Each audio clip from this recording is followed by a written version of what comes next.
Hello, and welcome to Running a Small Building Firm, a podcast brought to you by the HBXL Group for residential building firms, working on renovations, extensions, loft conversions, and new builds. We discuss everything from money and marketing to competitors and contracts. Here, we share advice and best practice, and plenty more. So welcome. So hi everybody, my name is Joanna Mulgrew and I'm the Managing Director here at HBXL, the group of software and services companies that help small building companies to thrive. I'm really pleased today to be talking to Toby Peacock, and he is part of our Running a Small Business podcast today.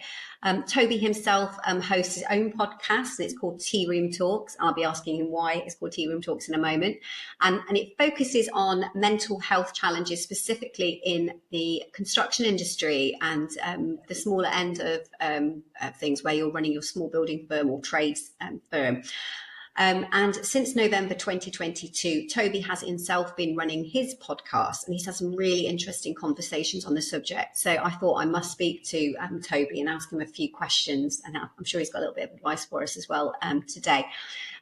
So after this session, I strongly encourage you to search, I was going to say Google there, but other browsers exist. Google Tearoom Talks and take a listen yourself. So Toby, welcome, and thank you very much for joining me today. So thanks. Thank you. Thank you. Thank you for inviting me here. It's genuine pleasure. Problem. Thank you so much. So I guess before we start, I wanted to say that I've been reading up a little bit in advance of this conversation, some of the HSE, that's Health and Safety Executives figures on absences from work. And this relates to 2021. And it was saying that 27% of illnesses in construction are reported as being stress and mental health related.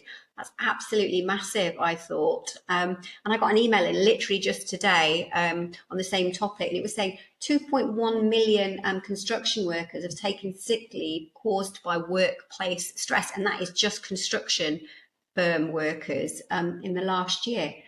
So I was really surprised to hear how big an issue it is. So it's very timely that we're talking today, Toby. And I know that everyone's stressed, aren't they? Everyone is stressed, but it seems to be rising in construction. So let's start at the beginning. Perhaps you could tell us a little bit about your background, tell us about the trade you're in, how you started, what you're up to work-wise. Yeah, of course. So I started in the electrical industry. It was late 2013 now. Got a job with a fairly large commercial industrial firm. So really good opportunity there. You know, we worked in so many locations such as John Lewis Partnership, so Waitrose, NHS hospitals, solar farms, huge projects that are around, county councils, the list goes on. A lot of large scale jobs and projects. So a lot of members of the team naturally, and a lot of the workforce and admin staff. And near the completion of my apprenticeship, I was having a few problems within that company. Just my own personal mental health wasn't brilliant. However, I thought maybe this is the time to make a bit of a change. And with that in mind, I decided that if I was going to make a change, I should move to more the domestic field, because I hadn't really done that yet. So, I thought that would be a sensible move, and move to a small firm based in Cambridgeshire. I'm from Cambridge anyway, and there's a lot more local work, because we were going to all around the UK with the other firm when I was in the apprenticeship, so it was a bit better. And with the smaller firm, it came with more challenges, but equally there were things that really helped me looking back. Managing my own diary, planning jobs, ordering the materials, liaising with the clients, things that I hadn't or never would really be responsible for. Now, naturally, that gave me a feel for what I wanted to do, and I could feel like, I could do this myself. And once again, after a couple of years, my mental health was catching up with me, and I felt again like I needed to put some life back in myself and make a change. And late 2019 opened up my own small domestic firm, and at the time, obviously, I had no idea that coronavirus and everything that was going to happen with it was literally just around the corner. So that was brilliant. Yeah. um, Oh, challenging timing. Oh, yeah, Toby, I feel for you. That was. yeah. I was going to say that was November that I opened up officially Yeah. the company's house. I waited until December, started Yeah. getting things like my van, materials and tools, and kitting myself out, and then thought January Oh I'm going to hit it. gosh. So before I even got running, it Yeah. really stopped me in my tracks. But luckily, with Yes. the situation that was coronavirus, I managed to get a bit of a name for myself. For I was helping like local people with call outs and things. I hadn't really charged jobs before, so I was just going to the house and making sure they're all right and getting their power back on, and just saying, look, don't worry about any fees or anything, because I'm so new to this. But equally, the stuff we're going through now, it's the least of my worries. So that's where it all started for me, and here I am, 4 years later. Okay.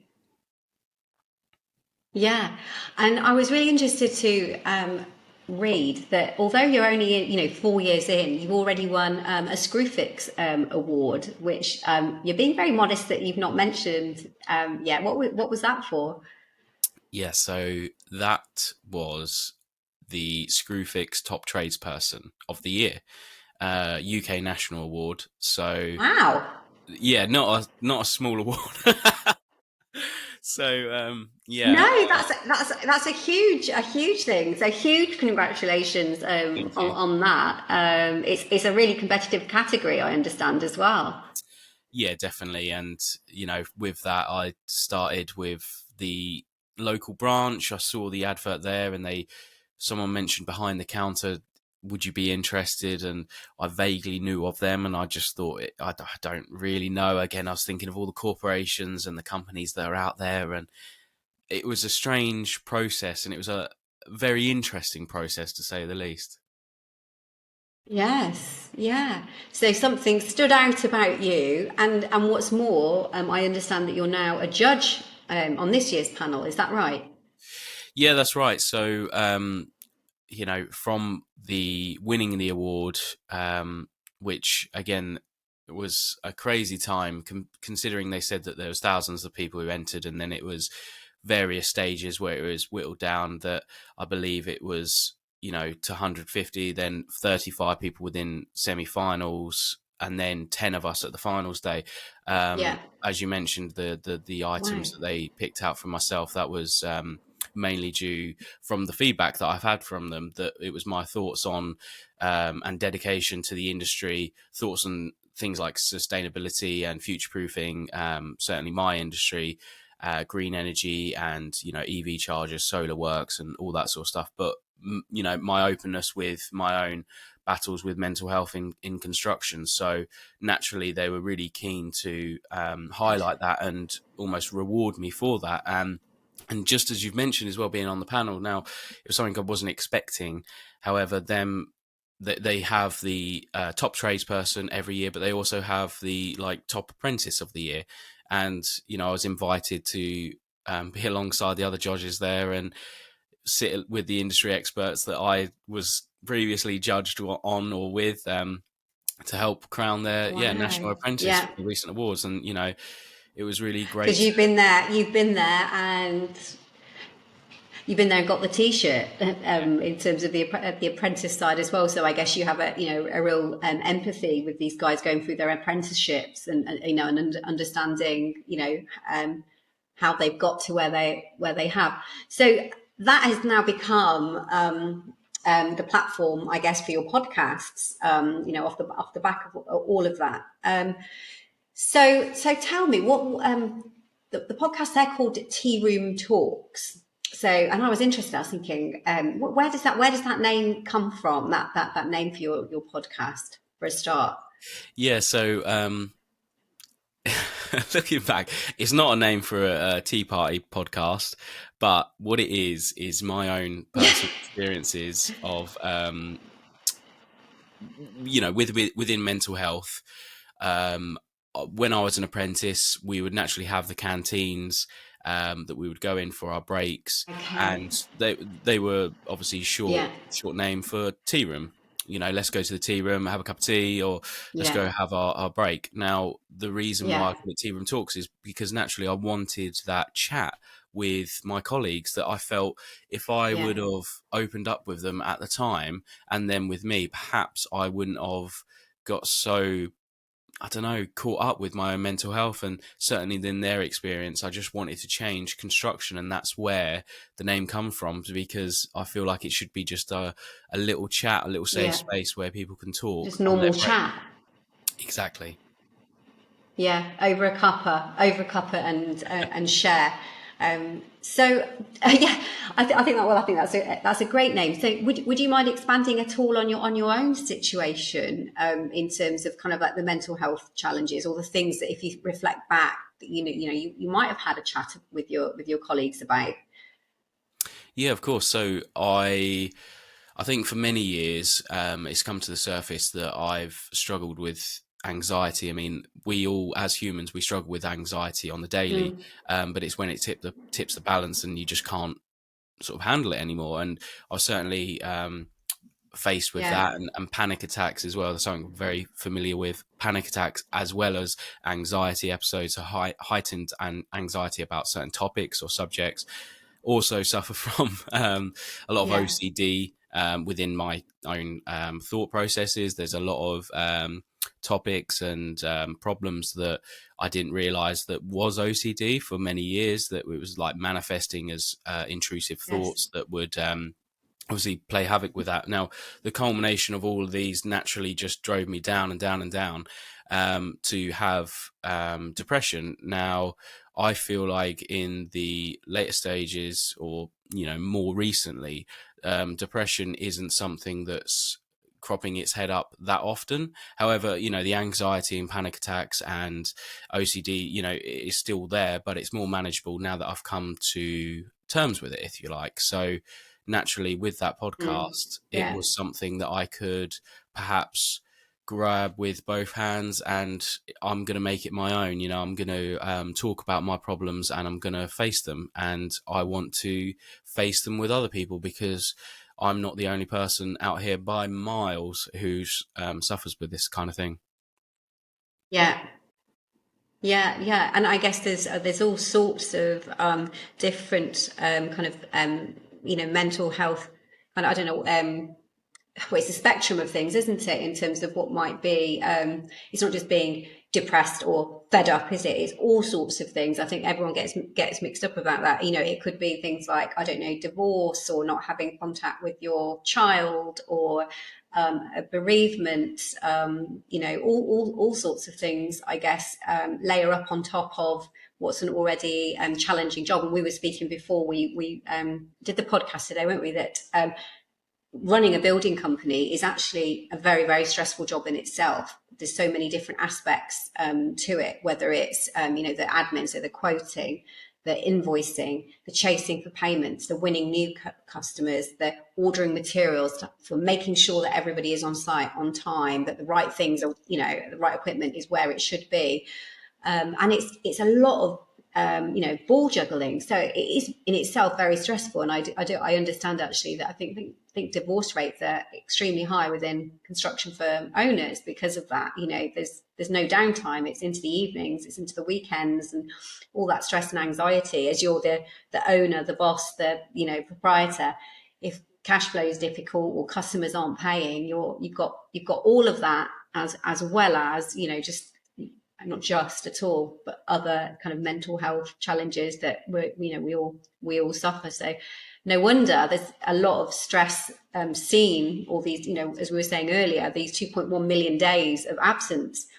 And selfishly, from the industry's perspective, that costs the industry a lot of money by not dealing with it, by not talking about it. There's so many days absent and so much impact on productivity and what have you, with people being away and things, not progressing as it should, by not having these conversations, or from a management perspective, recognizing or knowing how to recognize that the people that you work with or work for, or however, so you kind of related management wise, but it's not brought up. I think that's something that I think we really need to look at as an industry, as a construction industry. So I don't know if you've got any thoughts on kind of tips at all. I'm going to mention a conversation you had with Master Builder shortly, because I know the Federation of Master Builders, I know, are very keen on making this subject really, front and centre. But have you got any tips yourself in terms of reducing the kind of the stress and anxieties around running a building company or trades? Because I know obviously by profession you're an electrician. Yeah, certainly. It's hard. Touching on a few points you've mentioned there, I certainly agree. Running my own firm, that it's difficult. You are the person doing the quotes. You are the person going out there pricing it, sitting of an evening, doing your paperwork, making sure your tax is filed, your paperwork's filed, and going out and completing the task the next day. And no one sees that side, that if there are material shortages, people not paying your invoices, these stresses add to your daily life. Now, from my own point of view, 4 years on my own now, it's not expert compared to what some people have been going for many years. However, I would say in my line, the advice that I would say is, as much as feasibly possible, try to be organized. And this relates to ensuring that materials are ordered on time, and perhaps prior to jobs are booked in no matter how small they are. So in advance as well, make sure you keep on top of that diary. And importantly, allow time for yourself. Early on, I used to just think that if I needed a paperwork day on the Monday, I will have that when it comes around. But naturally, you always try and prioritize work, and work is a priority, but the paperwork is a priority as well. And your own personal time is a priority. Naturally, where I've had holidays and days off, treat it like a job. You have to book it into the diary, and you have to say, it's booked and it's not movable. Because again, in the early days, I was very much of the opinion of, I'm having this week off, but it came closer and closer and closer, and I thought, no, I'll cancel it, I'll do this. But no one else is doing that. If people are employed, no one else is doing that. They're not sacrificing, they're not cancelling their holidays to fulfill their needs for their company. So why should you? You're the person in control. So it should be even easier. And by this, we try and avoid burnouts as much as we can. And it's hard from a self-employed point of view, but you can't work yourself to death.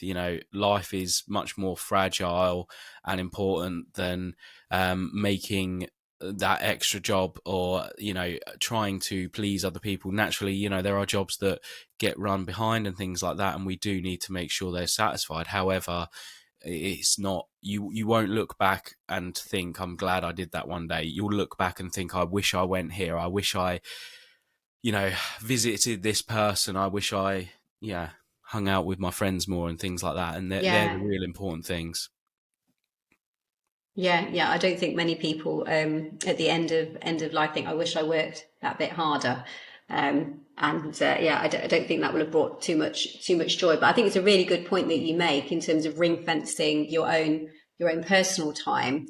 And this is in no way a plug, but I am obviously speaking from the perspective of a software company. And what we try and do is develop building software that tries to cut down on some of those admin processes and tries to kind of reduce the admin burden and allow you a little bit more time. So if you can cut your quoting by half, that's another few hours every single week, if not more, that you can say, right, okay, I've got that done, it's in the bag, and I'm happy that I'm not worrying about it. I'm not worrying I've missed stuff, because a lot of things, as you were saying about anxiety, is worry about have I done it properly? Have I thought it all through? Have I included everything? And I'll put that quote in, and now I'm worrying, have I done, have I covered it?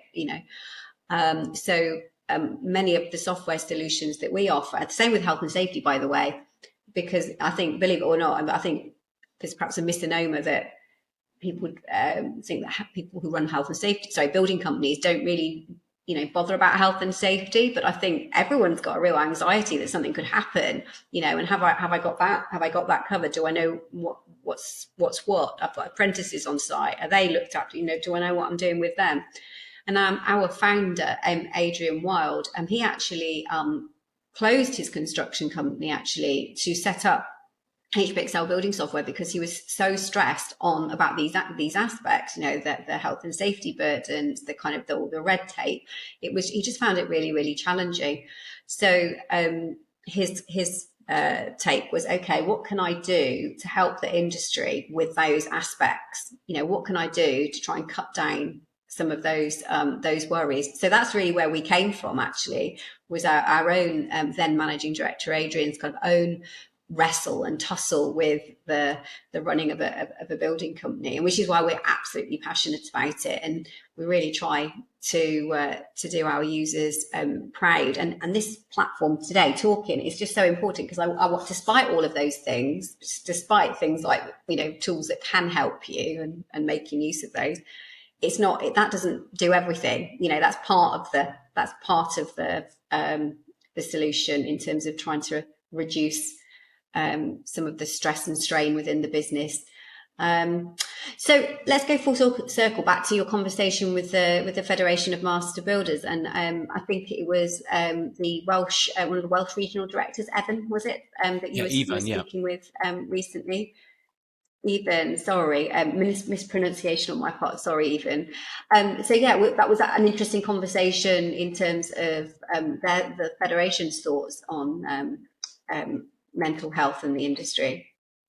Yeah, so naturally, with myself hosting the mental health podcast and coming from construction, I want to know as well as mental health, what other things are affecting construction. And naturally, there are so many topics that are still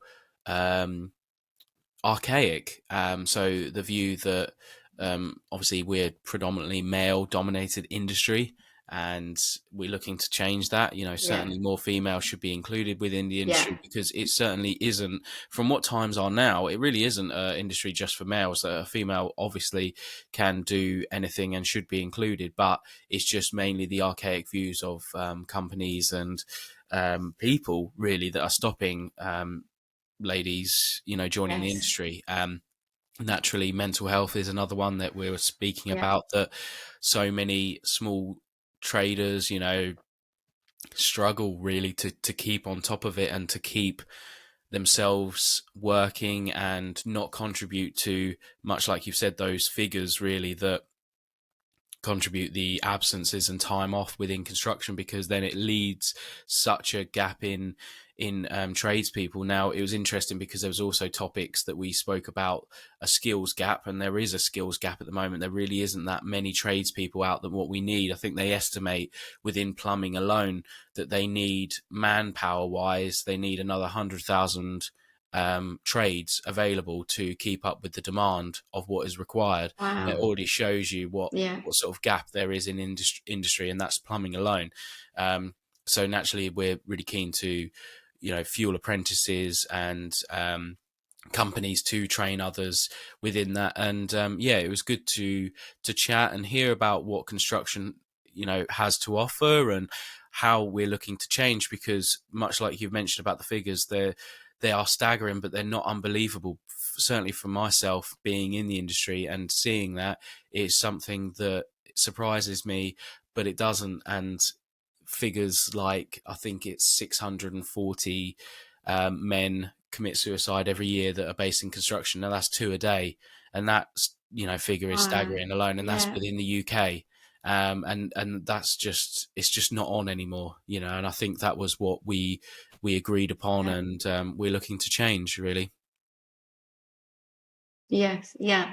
So I'm going to ask in a minute what your recommendations on where people can find advice and support, if they're struggling themselves. But have you got any kind of sign-off thought for people listening? If they're thinking, do you know what, I am finding things really difficult, really challenging, and I can relate to some of what Toby's been talking about. What would you say to them? Yeah, definitely. I think, as much as you can, keep it local. Try and be very open with your friends, your family, as much as you can. It's a very difficult topic. It's not one that comes easy, certainly in my experience. But failing that, there are nationwide companies and charities out there to help you naturally. If it's a state of emergency and you're feeling very vulnerable, there are places like the Samaritans. Give Us a Shout as well is another great charity that you don't even have to pick up the phone anymore. You can text them, and you can text a certain number and someone will be in contact to just chat with you. Naturally, you got therapy-based ideas and charities such as Calm, which is Campaign Against Living Miserably. So they're great, and they're there to perhaps hold your hand while you try and find local therapy and help you in the meantime, but try and sort out a lifelong or a short-term plan for you. Naturally, you can go to the NHS.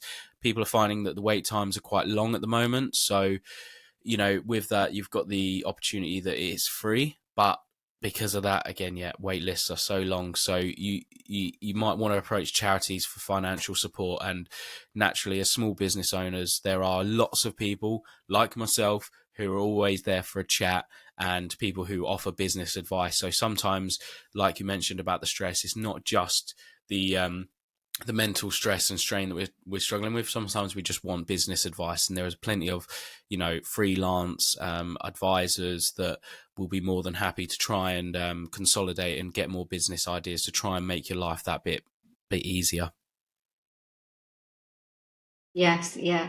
We certainly hear lots of building firms are running around, and I hate that expression about busy fools, but you end up running faster and faster to keep the cogs of your business kind of turning, and sometimes taking on jobs that don't, pay so well, or clients that aren't good clients. We hear always about cowboy builders, but there's lots of cowboy clients and customers as well.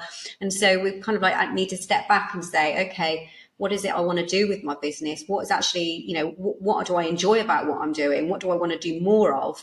What do I want to do less of? And let's kind of try and, refocus how, what my working life looks like. And you've obviously done that a couple of times, Toby. I guess we all think, this is my job, but it's not just this is my job. It's evolutionary, it's organic. Your career can take different guises over time, and so you take time to kind of regroup and have a think. And we actually do some skills boot camps about business management skills for construction. It's very specifically for construction to help some of that refocus and look at different ways of running your firm, or taking a step back and looking at the kinds of jobs that you do. And those are actually free from the Department of Education. They're called skills boot camps. And in different parts of the country, those are accessible, and you get paired with a business mentor, actually. So I know this is I slightly digest here, Toby, but if that's an aspect that you're finding a lot of stress with running your firm, taking that step back, and there is this government funding for that, so you can find out a little bit more about on the HBXL website if that's of interest, and that's about business management skills. And taking a step back. And part of that, I should say, Toby, is a module actually on kind of mental health and well-being, and how it's really important to do that. And I guess it says something about the industry but when I was speaking to one of the learners the other day, and he was actually a building company owner, he said, I'm sorry, I'm not going to be at the session tomorrow, but I'm taking a self-care day. And I was almost taken aback. I shouldn't be taken aback, but he said that. I hear a number of women say that I'm taking a day, I'm taking some time out for some self-care, but I was kind of almost surprised, and I don't want that to sound at all sexist, but I don't hear it very much. And I think, just in close, Toby, just to say, I think we all need time out. We all need to step back and have a think about how not only do we run our business, what brings us some kind of joy, and where do we want to focus or refocus in our personal life, but also in our work life. So, on that note, is there anything that you'd like to say, Toby, in sign off at all? Anything about your future plans for the podcast, or anything you think people listening might like to know?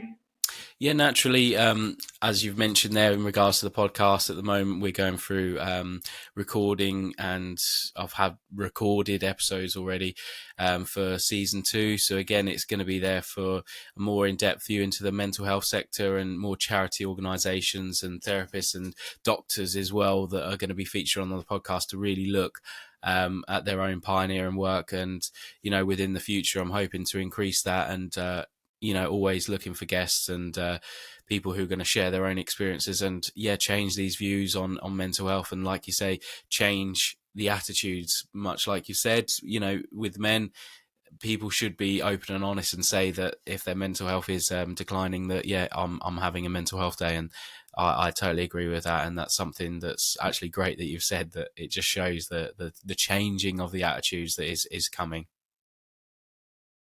Yes, yeah. I think just sharing, opening up, what's the worst that can happen if you do? Really, really important. Well, so lovely to talk to you. So guys listening, and gals listening, go to Tearoom Talks. You can search for Tearoom Talks. I think you're on Acast, Amazon, and Apple. And obviously, if you Google it, whatever, you'll find Tearoom being one word, Tearoom. And you can also find Toby on Instagram, Twitter, and Facebook. So Tearoom Talks. All right. I think that's everything from me. So thank you, Toby, so much for all your time, and I hope it's been a useful session to people listening today. All right. Well, thanks, Toby. Cheers. Lovely. Thank you so much. And if you'd like to see what positive changes you could make to your building firm, head over to hbxl.co.uk and take a look at HBXL's award-winning estimating, CAD, and health and safety software, as well as our partner company initiatives. See you next time.